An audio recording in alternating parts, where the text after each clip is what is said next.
Welcome back to DPRK Athletics. My name is Jung Do-hong, and we will take you right inside to the ceremony.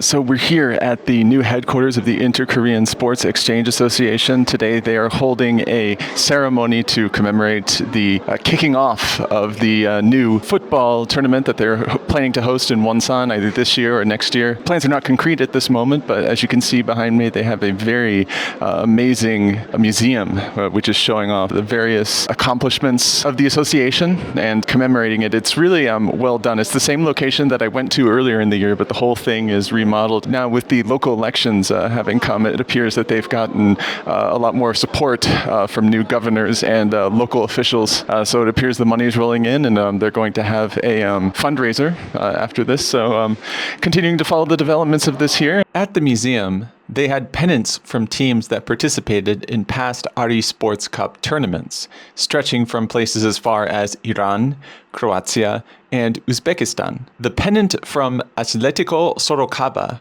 a former Brazilian football team supported by the Unification Church, stood out. At that time, the Unification Church was run by Sun Myung-moon, who had met with the former DPRK leader Kim Il-sung in December of 1991.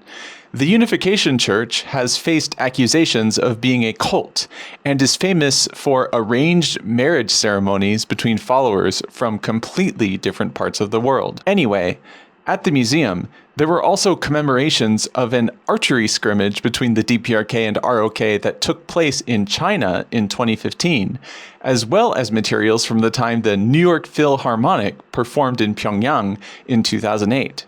It was also interesting to see the original documents that allowed Kyung-Sung to develop land in Pyongyang for an ill-fated shoe factory, as well as photographs of the guest house that the DPRK government named after Kyung-Sung in the mid-2000s. So I'm out here just to give some closing thoughts after the ceremony. Basically, I think that because the local elections went in favor of the Democratic Party, the ruling party, they kind of have a lot more local energy. You definitely saw a lot of local leaders coming up to this ceremony to lend their support. Definitely a lot of local leaders from Gangwon province, which is in the east and is the only divided province between the DPRK and the ROK. But I still have my doubts because I really don't think that the DPRK is actually going to kind of respond to these overtures. I mean, basically there needs to be some sort of big change in policy for them to start. I mean, the strategy here is that they are going to try to use the 2028 table tennis championships in Pyongyang kind of as a tool to kind of say, oh, we can,